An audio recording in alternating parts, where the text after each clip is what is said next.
Hey, everybody. Thank you for tuning in to episode number 36. That's right, 36 of the greatest podcasts on the planet Earth, Thematics, presented to you by UnleashStrengths.com.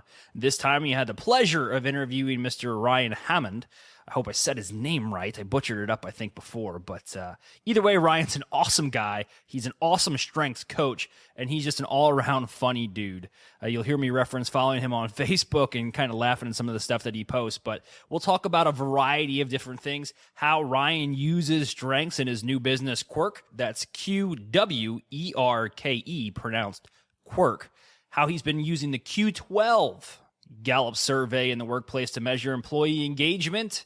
And we'll talk a little bit about his involvement in his community, as well as sitting on community council. So this is a well-rounded interview. So sit back, relax, enjoy this interview, and as always, stay addicted. And don't forget to subscribe to this podcast on iTunes. Go to UnleashStrengths.com/iTunes. As always, leave us a review. All right, everybody, this is Andy Sokolovich, and I'll talk to you guys soon. See you. You're listening to Thematics, presented by UnleashStrengths.com, the only show that embraces your addiction to strengths. All right, welcome back to another episode of the one, the only, the greatest podcast on the planet Earth. That's right, folks.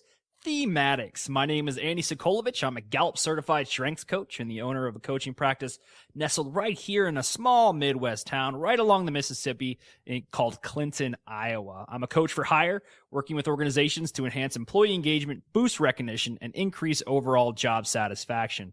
If you are interested in enlisting the skills of a strengths coach, or you're looking for a speaker for your next workshop, conference, seminar, consider giving me a call, 815-441-2219, or emailing Andy at UnleashStrengths.com. Thematics is a podcast series designed to highlight the massive impact the Clifton StrengthsFinder assessment has had on now over 12 million people. It's our belief here at Unleash Strengths that the best way to promote its effectiveness and proven results, is to interview those who've experienced the power of strengths-based development firsthand. Our guest today is intimately aware of his strengths and wants nothing more than to share his story in an effort to help others succeed. For more information or to schedule an interview for yourself, go ahead, shoot me an email, Andy at UnleashStrengths.com. Hit us up on social media, Facebook.com/UnleashStrengths, Twitter at UnleashCSF.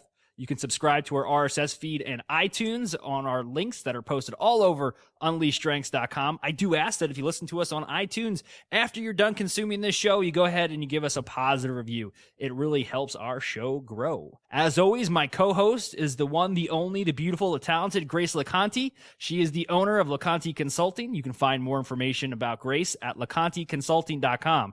That's LACONTE Consulting.com. Grace provides strengths-based training to management teams and groups. Grace, what's going on today? Hey, Andy.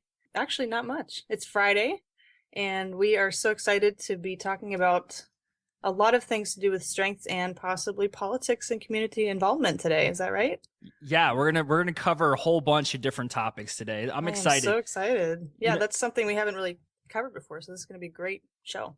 Well, our guest today, I'm going to read his bio here in a second, but our guest today is a guy who I've been following around for a while. He's got a business called Qwerke, and it's exciting to see his development, and he's a funny dude. I follow him on Facebook, and he's always posting some hilarious stuff that always makes me chuckle. My wife says, "What are you laughing at?" I'm like, "Oh, just Ryan's post on Facebook. No big deal." But Ryan Houmand is a co-founder of Qwerke.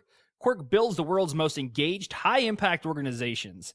He has over 20 years of experience in management, the majority of those years with Fortune 100 organizations. He has experience managing virtual teams in diverse geographic locations. Ryan holds a bachelor's degree in economics from Brigham Young University and an MBA from the University of Phoenix. He is an elected member of his local community council and has been an active member in community projects such as planning for bikeways in nearby canyons. Other volunteer work includes Junior Achievement, Best Friends Animal Society, and People Helping People.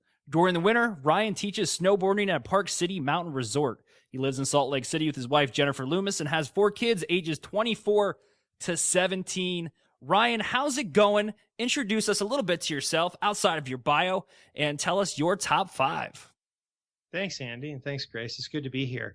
I think that says most of says most of what I am in that bio. And so I'm going to just jump right to the top 5, which are, I'm pretty excited about these too, arranger, activator, positivity, maximizer, and belief. And I think those really have helped me. I look back at my life and knowing those are my top 5, I can see how they've been effective all throughout my life. And it's just kind of cool now to have a language to put to it. Yeah, that's absolutely. exactly how I see it too. That it's a language. It helps you discuss things with other people. Ryan, Yes, who exactly. introduced you to StrengthsFinder? How'd that kind of come into your life? That's interesting. About 8 or 9 years ago, the company I worked for, I was a manager, and I was in a kind of a unique situation because I lived here in Salt Lake City, but I managed teams, a team here in Salt Lake City. I managed a team in Des Moines, Iowa, and I managed a team in Atlanta, Georgia. So those other 2 teams that weren't in Salt Lake, I didn't see every day. So I was always looking for ways to, help strengthen those teams. And so my employer actually said, we're going to take StrengthsFinder. And they flew me to the headquarters down in Atlanta. And we spent a day learning about our strengths and the strengths of all the other managers and so forth. And that was really my first introduction to it. Like I say, it was 8 or 9 years ago. But the disappointing part of that for me was we never did anything with it after that day. So I get back to my office and I'm hit with 400 email and people standing at my desk, and it just slowly got shifted. My reports got shifted down the desk and eventually filed away, and I never did anything with it. And it was such a missed opportunity. So that was my first introduction anyway. Mm-hmm. And that happens often. I mean, I think I hear that maybe at least a couple times a month where somebody will say, you know what, I've taken the assessment, my business or my organization brought in a coach. We did the assessment, we received our results, but then that was on a Friday. And then Monday morning, it was business as usual with really no change and no conversation around the water cooler about Friday's presentation. Exactly. And that's what I found. I mean, one thing was we never took it beyond the managers. And so I think the concept was to get us more unified as managers and build that relationship of trust in between us. And I think it had some effect on that, but without any reinforcement on an ongoing basis, it just sort of lost its steam. It was really, really motivating on that day. But when you get back into the scrum of business as usual, if you don't have something to remind you, the inertia pulls you away from it. Yeah, I totally agree with that, Ryan. I've worked with several clients of mine who took the assessment a while ago, and same exact thing. They just never applied it. They didn't know how to interpret it. So part of what I do in my consulting work is to help people to interpret that in their own situation and then to translate it into action. What is it that I have Activator too? Okay. Can you tell us a little bit more about how your Activator comes out in your work? That's interesting too. I think for me, my Activator, I sometimes have to calm it down because it's people with Activator like to get things started. And that's interesting too, because my wife has Achiever. And so she likes to finish things and get things completed. But to somebody if you don't really develop your Activator, success looks like starting things, whether or not you finish them. And so true. and so I can start a million things. I think what it does for me though that's positive is that, especially coupled with Arranger, which is my number one, I like to juggle things. I like to keep a lot of balls in the air. And what Activator does for me is it allows me to keep incorporating balls into the juggling act. And so I get really energized when I have a lot of things going. And I look back on my career in corporate management and where I worked most of that time, it was in a benefits business. And so during open enrollment time at the end of the year, all of our clients were going through open enrollment. That was our really critical, busy time. And a lot of people would find a way to go on a leave or, quit the job before we got to that busy season. But that's when I got the most energy. It was when we got past that season that I had a hard time being in the office because it's like, there's not enough going on. I don't have enough balls to juggle here. So I think that's really where it comes out for me is Activator really helps me to continue to keep focusing on new things. And I have to use, discipline. And I think my Maximizer helps me to actually complete things. I think a Ranger kind of helps me do that as well. But I do have to use some discipline to make sure I don't just keep starting and not finishing things. Yeah. So Ryan, since that day when you learned about your top 5, talk us through your strengths-based development, kind of like your journey. You got that top 5, you're looking at it, now you have to apply it. What did you do now as a manager, now as an entrepreneur, to actually apply those talents in your everyday life?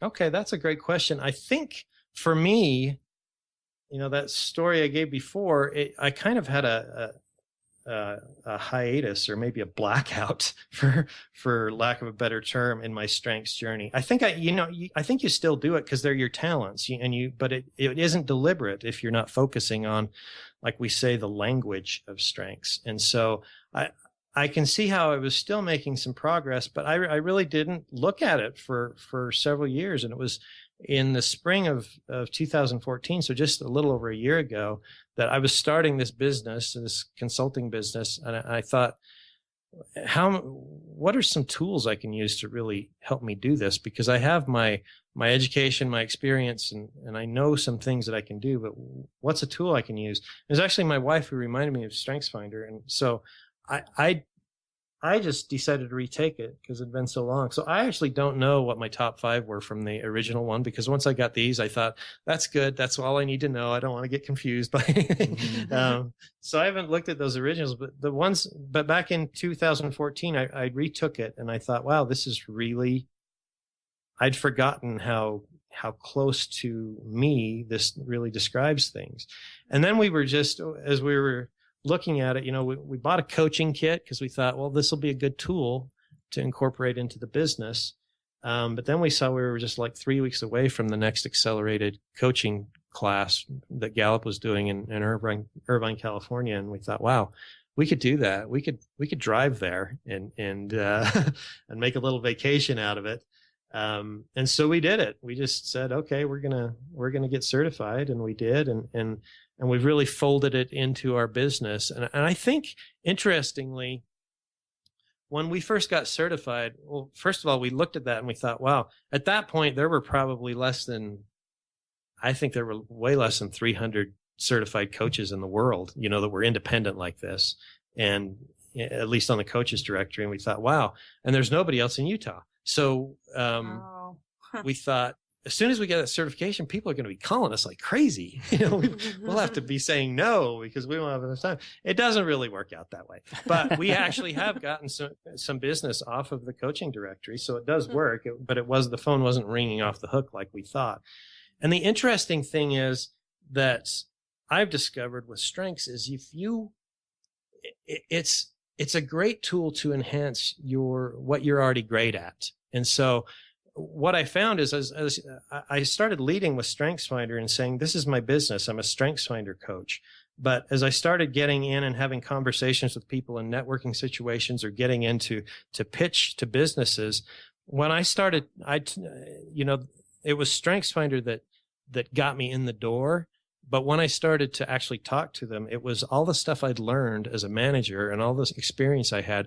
That's when they really took out their pen and paper and started taking notes. And I was like, are you kidding me? This stuff? I thought this was common knowledge. And you're taking notes on the stuff I just picked up as a manager 15 years ago. And it's really interesting because I think that's the beauty of it. Strengths really helps. I mean, it's our talents, so we use them all the time, and that's what makes us great. But StrengthsFinder helps us just really accentuate what we're already good at and make us exponentially better at that. And you've been using Q12 as well. Do you want to explain to us first what Q12 is, and then a little bit on how you use it within an organization? Yeah, thanks for doing that. And it's actually something that I just got started with. But Q12, again, former employer, that was something that I get introduced to there, where they used Gallup's Q12, which is it's called the Gallup Q12 Employee Engagement Survey. And so it's a measure of employee engagement. It's not more than just a clever name.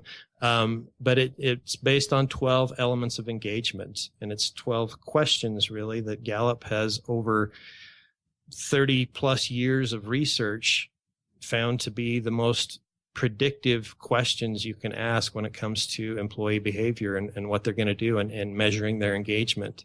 And it's interesting because in a lot of different organizations, I've been exposed to other engagement surveys, and I've always really felt, whether I just read those or I actually took them, I always kind of felt they were a little bit manipulative, and that some of those employers were asking questions that were going to get them a score they wanted almost, and that may be too strong, but I always kind of left those surveys feeling like I didn't really get to say how I felt. And with the Q12, it's not about how you feel. It's 12 questions. Like the first one is, the first two questions talk about just your basic needs. And then it goes on the next set, talk about what you need as an individual, and then what you need as a team, and what you need for growth.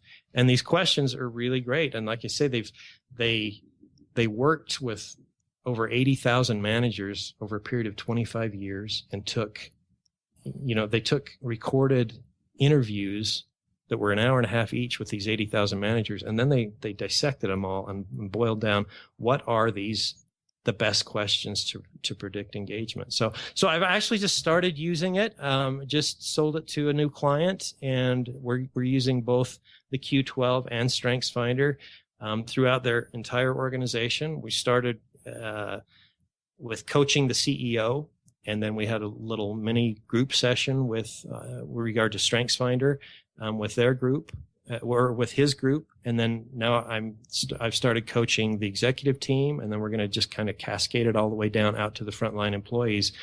So we started that with StrengthsFinder, and we're going to do the Q12 engagement survey because it really makes sense.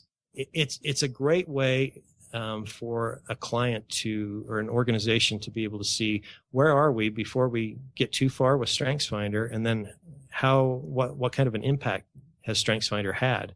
And so Q12 is a really great benchmarking tool for one thing. And this client hasn't been doing engagement surveys, so they don't really know how engaged their employees are. And as I talked to them about it, I said, there's a good feel here in this company, so I'm not sure how it's going to come out. And as I was trying to kind of help them feel good about what their organization, the feeling their organization had, and it really is a good one.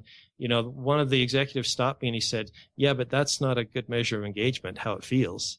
He said, we want to know how it feels. So that's a great thing. I think Q12 is something that can, if you're a coach, a StrengthsFinder coach, you can actually lead with that, because not all organizations may be ready for StrengthsFinder, because it's a big commitment if you're going to do it right.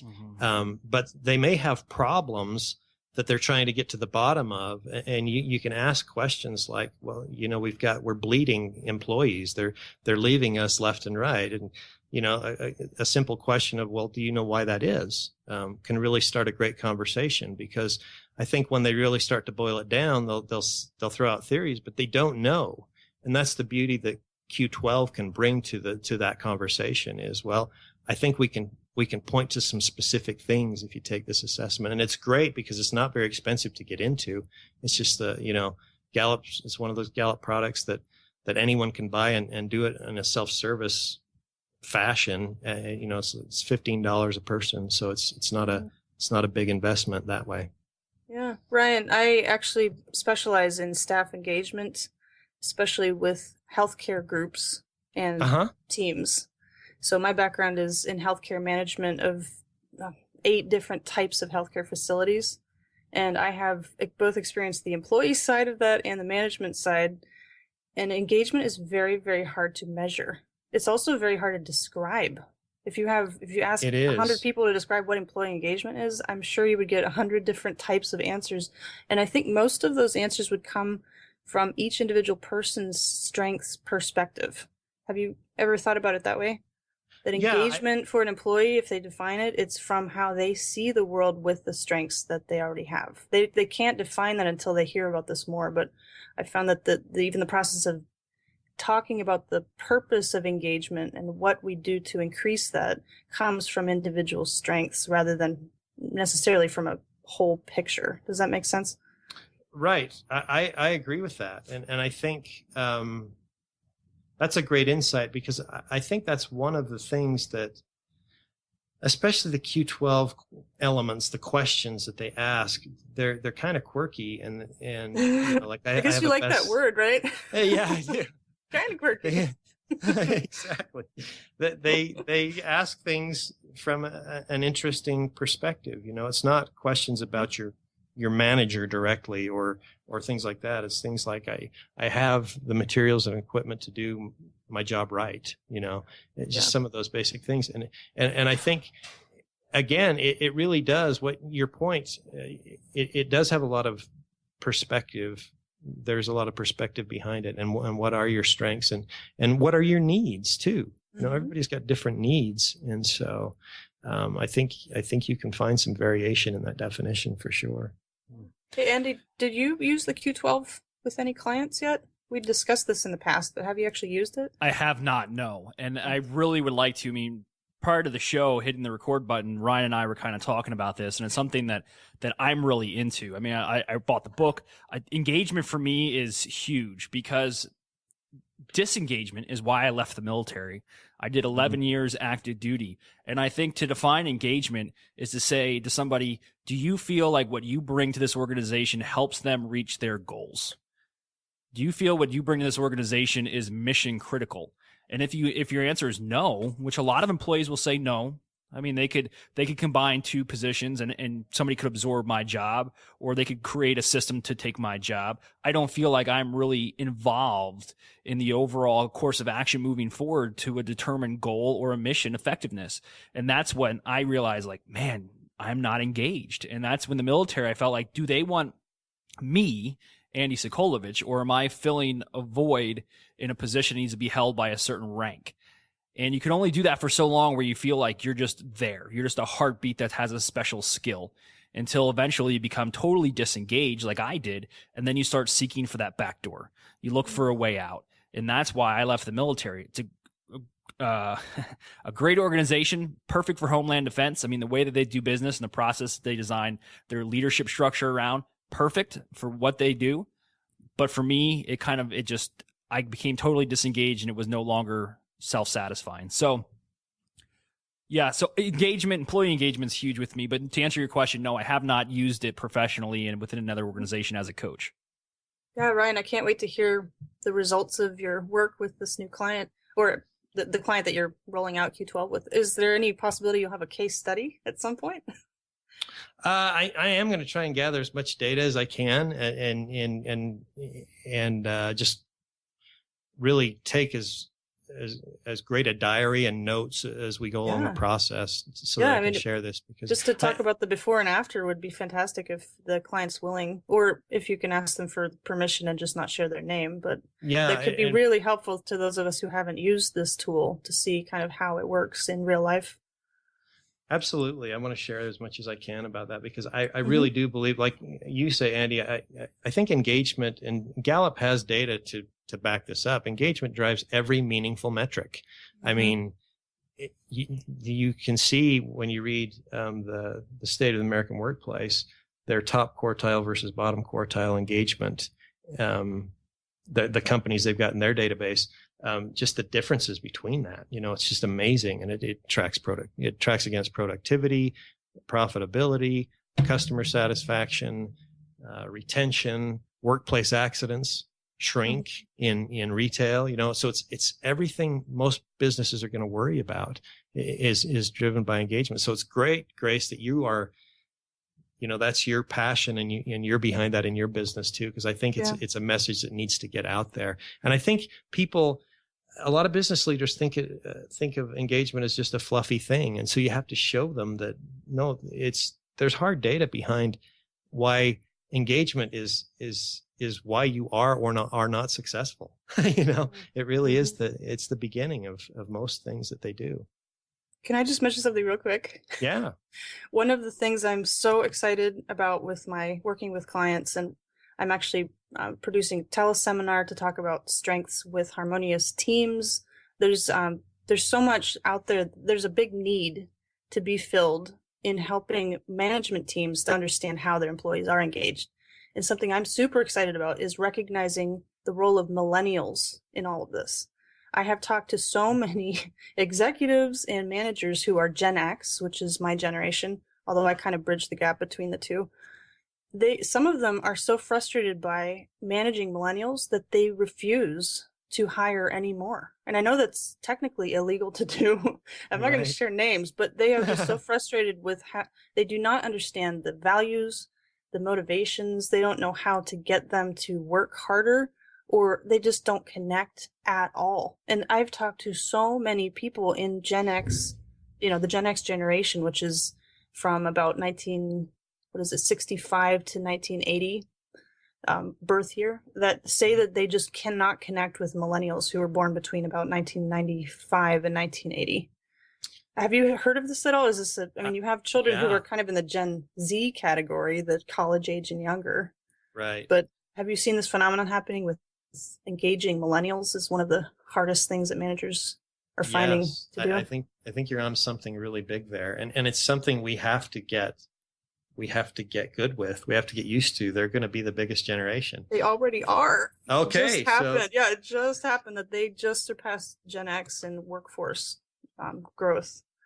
Yeah. But so it's interesting because, in the job I left a year and a half ago, that was always a topic. It's like, and I think even back in those years, we were at a point where we really hadn't defined what it is. What's changed? It didn't assign it to the millennials or anything like that, or even a generation. It's just like the applicants are changing. These younger applicants it's different, they've got different motivations when they come in, and I see it all the time. I see it all the time now, but I really did see a lot as a manager in a corporate environment.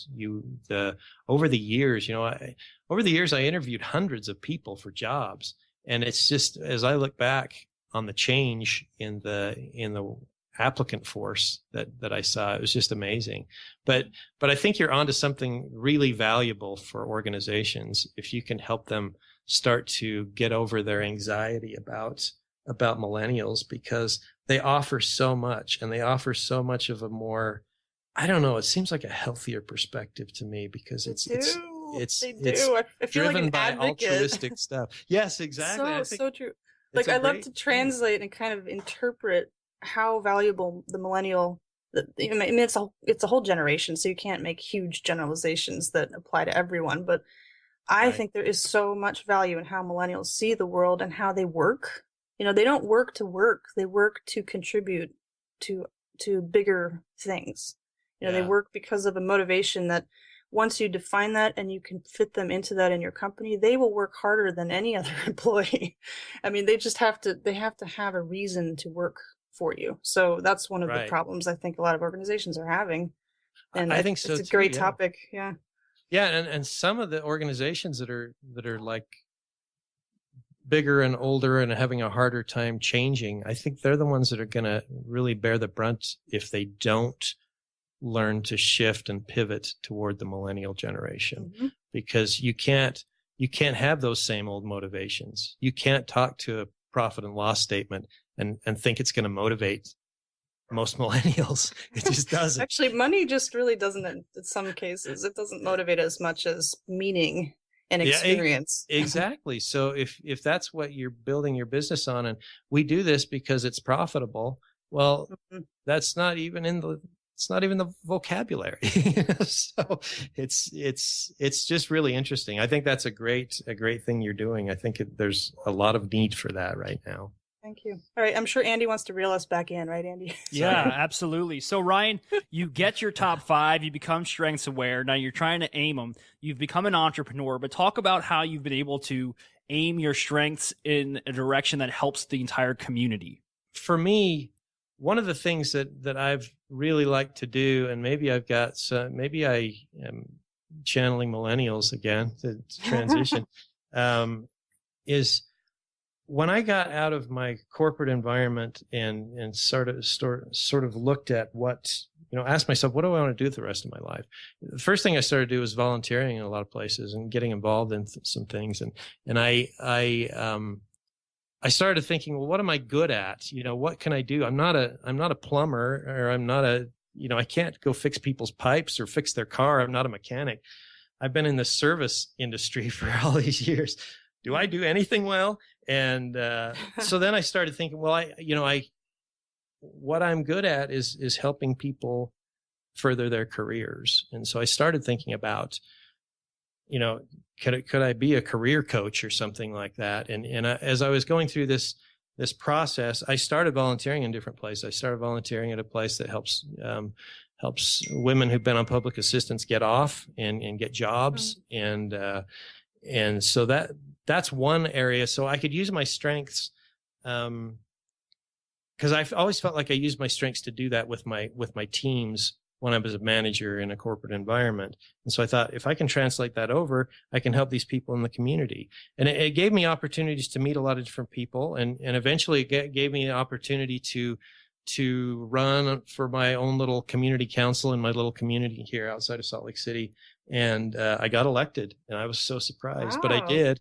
And it's given me the opportunity to really work with my strengths in different areas, and to really think about, for example, I'll give an example. There was a committee that they asked me to be on, which was a highly controversial thing, which it's going to sound silly when you think in terms of world news and stuff, but there's a lot of people, because we have a lot of canyons here right at the base of the Rocky Mountains.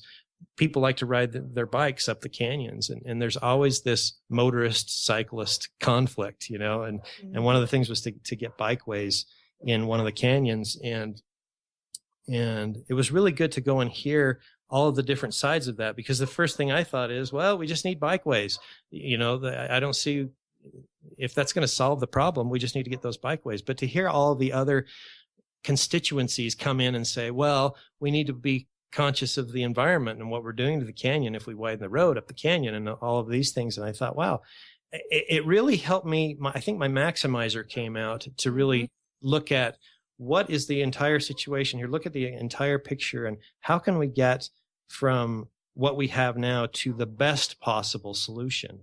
And I think that's one way I've been able to use my strengths in community. And so that's in the end, that's what we came up with, because you had the full spectrum from the cyclists who said, I want a bikeway up and down the canyon, going up on one side and down the other. And you had people who were joggers who were saying, well, I get run over by bikes, and so you had all of these things. And I think we finally came up with a good solution that kind of made everybody happy. But it was kind of fun for me to look back and say, yeah, my contribution to that was maximizer, and really trying to listen to all of the constituencies that had an interest in that canyon. Yeah, because you didn't want to just make it a half thought through plan and just throw in some extra dirt, right?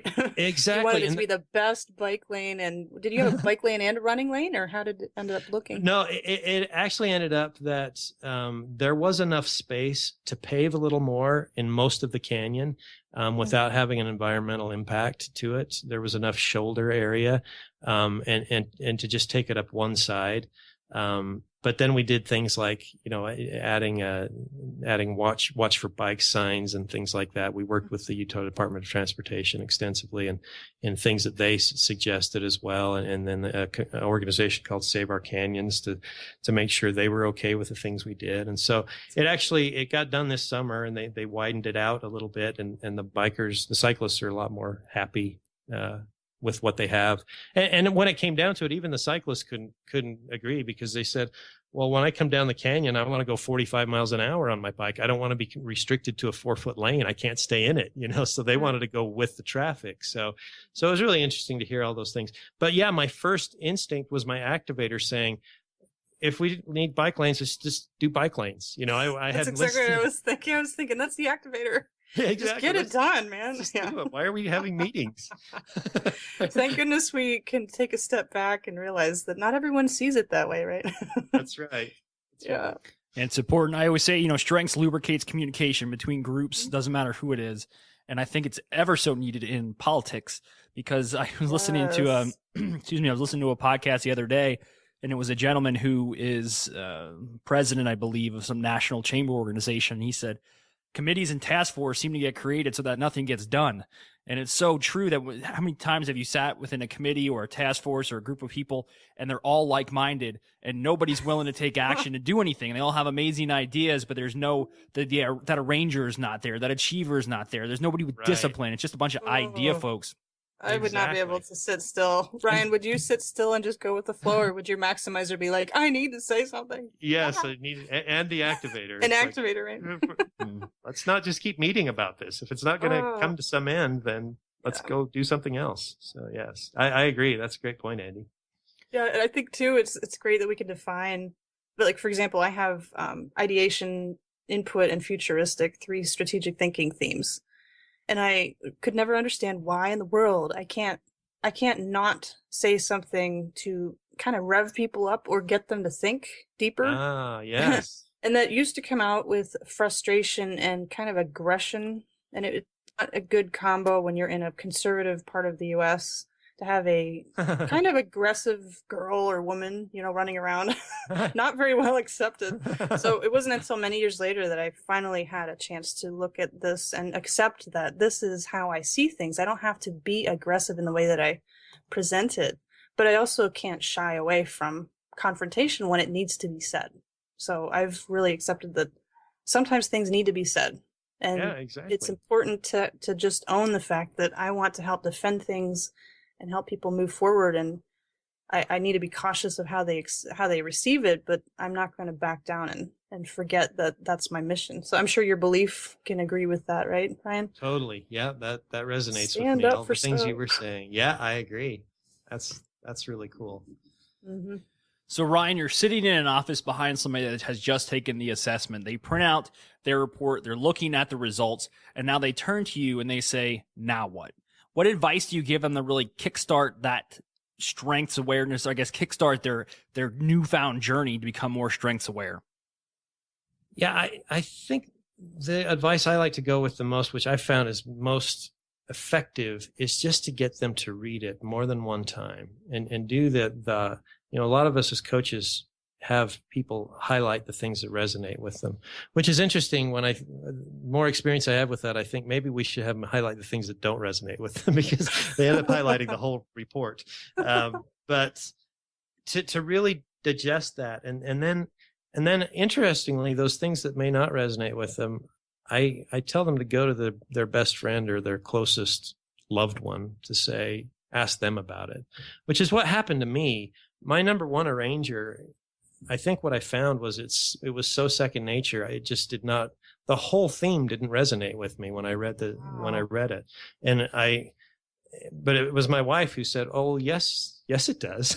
Yeah, that's exactly you. And she listed off, 10 examples. And I was like, "Oh, that's a ranger. Okay. That makes sense to me." So I think that the description did make sense to me, but I wasn't really applying it to actual events or things that I'd done in my life. And so when she helped me do that, it was so much a part of you, right? It was so much a part of me. It was just second nature. And then I saw it, and she continues to point things out like that, because it's nice to have her be a certified coach too, because she can help me that way, but she'll point it out all the time, And a funny one was, we were having a barbecue and it was coming time. It was like the morning of the barbecue, and I was supposed to be doing a lot of things. And she was like, "Well, I don't think we're going to be ready." And I'd been doing all this stuff in my mind, and I had already figured out if I start by 10 o'clock that morning, I'll have it all done. But I hadn't shared any of that with her. And so I think a ranger is kind of the basement side of a ranger is we can look like we're procrastinators, but we're really not. We're doing stuff in our minds, and we're taking those mental notes and arranging things all the time. And so it's kind of funny, but that's the thing. So back to the question, I think I think the best advice is to really embrace that report and the things that resonate with you, embrace those, and the things that don't, find somebody who can give you some feedback.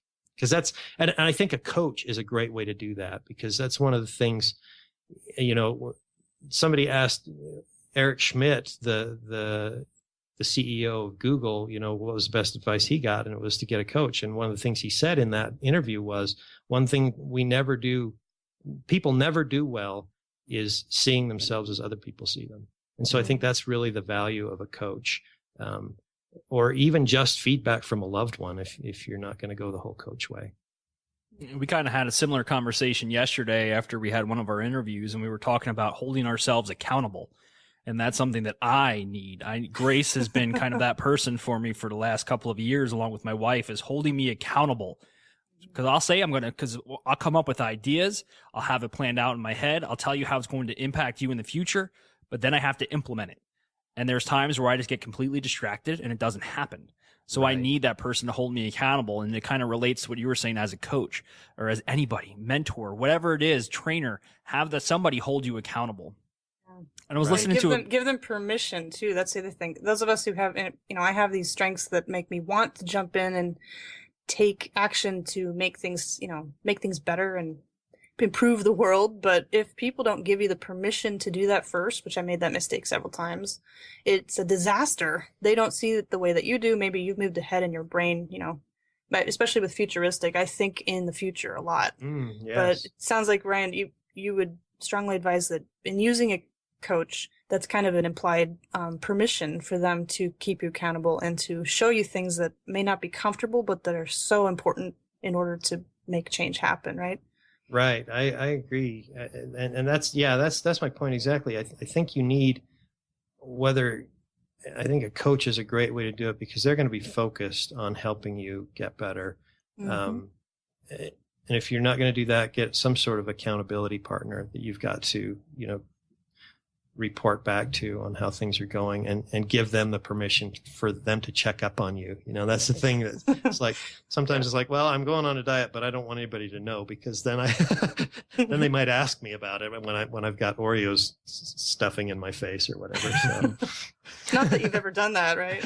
Exactly. Ryan, do you have a favorite in your top 5? Is there one theme that stands out as kind of the driving force that leads the other 4 along? Yeah, that's a great question. I think it's got to be positivity for me. Because that one, I think that was a great way to ask that question because I think it pulls the others along. I sort of lead with that one in the things that I do, and then it's enhanced by the other 4 a lot. And so I think that's got to be the one for me is positivity. Andy and I both have positivity in our top 10, not in the top 5, but we tend to have a more positive point of view than some of our associates. Is that right, Andy? Yeah, it's important. It's number 8 for me, and I whipped out my Gallup app here that I have because that's the only way I reference my full 34. Right. Yeah, positivity is a big thing, but too aggressive, you look like a Looney Tune. So that's true. You too, yeah. You gotta kind of throttle that back every once in a while. That's true. It's like, don't be so positive. We had another guest on the show, Nancy Zugschwert, and she has positivity in her top 5. She said that sometimes her relatives tell her to just stop being so happy. Like, stop revving up the Pollyanna thing, just... I guess nobody would call you a Pollyanna, Ryan, but have people mentioned that it's just annoying for you to be in the happy zone too much? Or my kids will do that. Yeah, kids will be honest with you, so they'll call me a dork sometimes, just kind of put a muffler on it for me, and that calms me down a little bit, I think. That's humbling, isn't it? Kids really humble you. They do. They say it in a loving way, or at least that's how I'm perceiving it in my positive. I just noticed. Yeah, sure. I just noticed that Becky Jurgensen, who was on our show in episode 26, she has positivity in her top 5, and she works with your organization. Is that right? Yeah, that's true. And my wife, Jan Loomis, also has positivity in her top 5. Oh, so. What a happy group! What a positive group. We sort of get. I see when I work with companies too. I see that they tend to hire some themes sometimes too. I worked with a high-end hair salon a while back, and of the 30 people that worked there, 14 of them had empathy in their top 5. It's kind of interesting. Wow. Yeah, an empathetic hairstylist is probably needed. I mean, you want somebody to sit there and listen to you. That's for some people, that's their therapy. Exactly. So Ryan, in closing for our listeners, what are your 3 strengths-based rules for success? Okay, I would say for people to stop trying to be well-rounded. Don't try to be good at everything, because when you do, you're not going to be great at anything.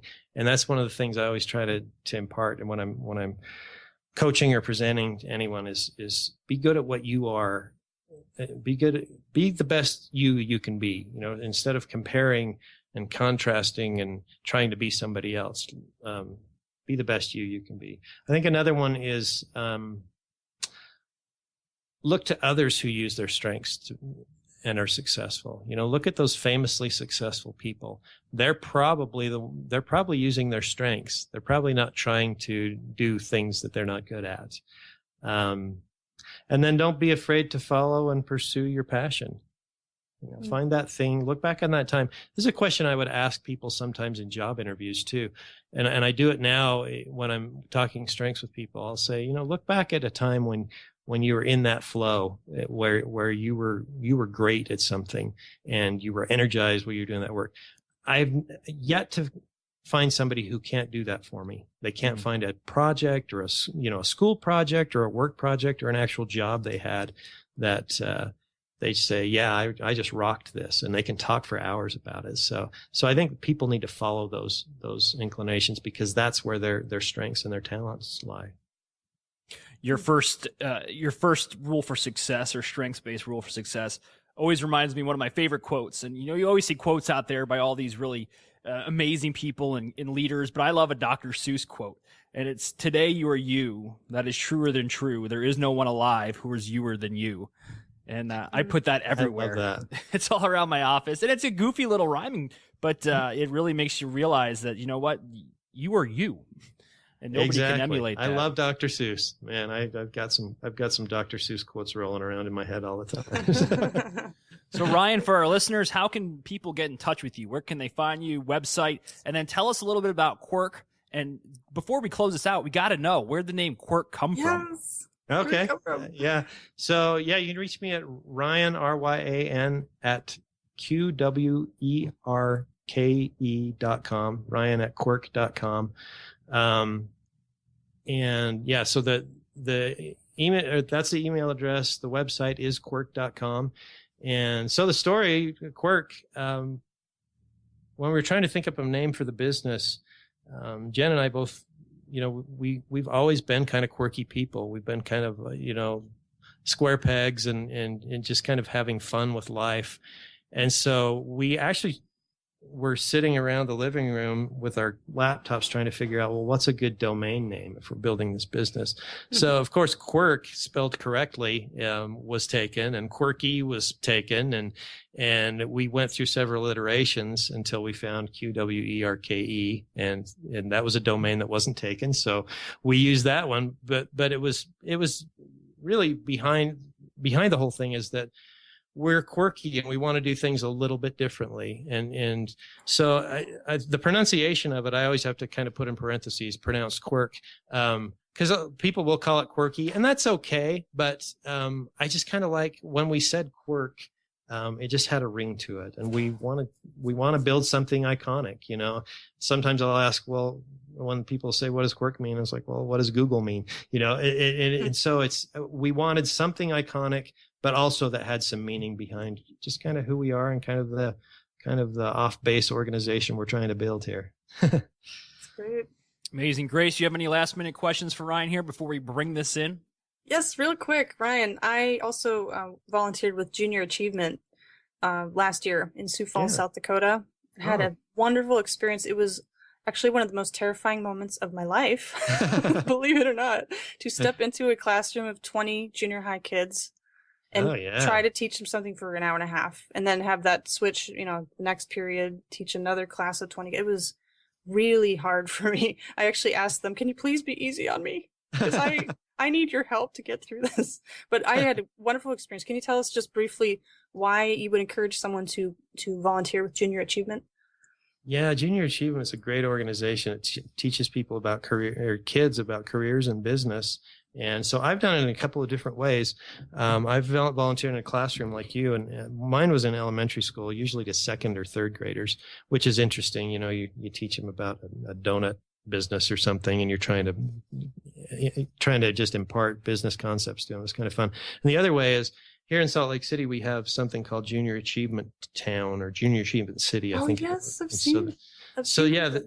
It's in a big building, and they build all these little storefronts, and kids get to go in and run those businesses. And they'll be named after businesses in the community, like they'll have the power company, and they'll have a store and a Target or whatever. And they get to be serving these different roles. And so I just go in there and kind of help them answer questions while they're running their business. It's a lot of fun. But yeah, Junior Achievement's great because kids are so excited to learn. And I get this too when I teach snowboarding, because I teach primarily children, and it's so much fun. I get to use my strengths doing that too. I see that all the time. And it's just a Junior Achievement. If you get an opportunity to volunteer for that, I would highly suggest it to anyone.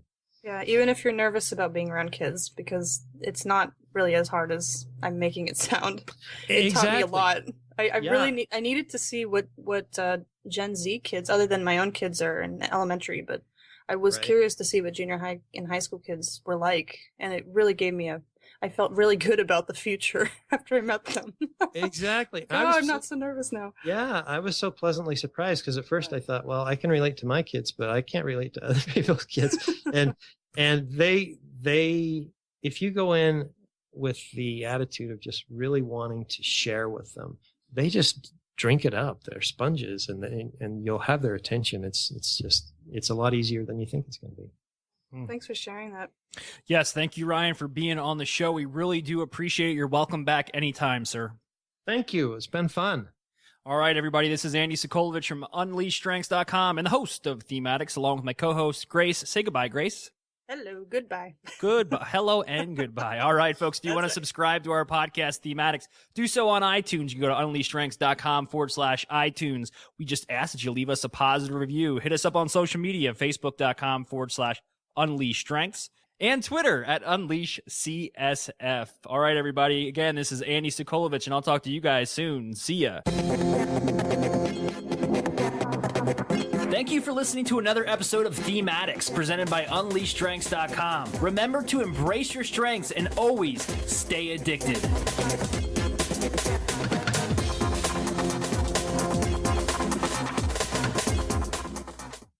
All right. So after the post show, we always said ciao. I was thinking ciao in my head. I lived in Italy as a kid, Ryan. Oh, really? I speak Italian, cool. But ciao means hello and goodbye. So I kind of got confused about which language I was speaking. See, ciao for me for 11 years meant to go eat. It was a chow hall. I went to the chow hall.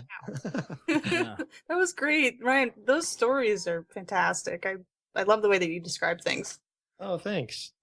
This is really fun. I'm glad we finally were able to put it together. It's been me trying to log on properly. Got your schedule sorted out, right? Yeah. Oh, Becky's the one that told us about Qwerke, and she was so enthusiastic about what you and Jennifer have done to help her in her strengths coaching journey. I think Andy got his sights set on having you on the show, and it finally turned out, right? I did, yeah. I mean, Ryan, I think just one of the things that I like to do with strengths is have fun with it. Sometimes we take ourselves so seriously that we can't just sit back and relax and say, this is me. Let's continue to develop my abilities, my talents, my strengths, but let's also have fun. Yeah. And I agree. That's what it's got to be about, and that's me. And I think that's my positivity too. I'm always looking for that. And the Qwerke thing, we wanted to make this fun. I was in a buttoned down environment for so long, and I actually tried to let my humor out quite a bit. And it was, how was that received? it was funny because it was received well, but sort of in the back door. Yeah. I kind of got some, I got some feedback to tone it down, because people don't think you can take anything seriously. And I'm like, are you kidding me? I'm the only one here who fires anybody. And I didn't say that, but it's just what I was thinking. But that was it. It was, I would just throw something out in an email, and the email would get spread around the whole corporation. It's funny. Goodness. I get responses back from people that I didn't even know. I didn't know where they even worked. And it was, this email you didn't I hire sent them, obviously, right? If you didn't exactly. this email had gone viral in our little world there, and I was getting stuff back. So I've always felt that way. But yeah, and so when we started off, I was just like, well, I know I'm not going to appeal to everybody, but I'm going to appeal to the people that I want to work with. Just because this episode is over doesn't mean you have to stop watching. Click here for more episodes of the amazing podcast, Thematics. And as always, stay addicted.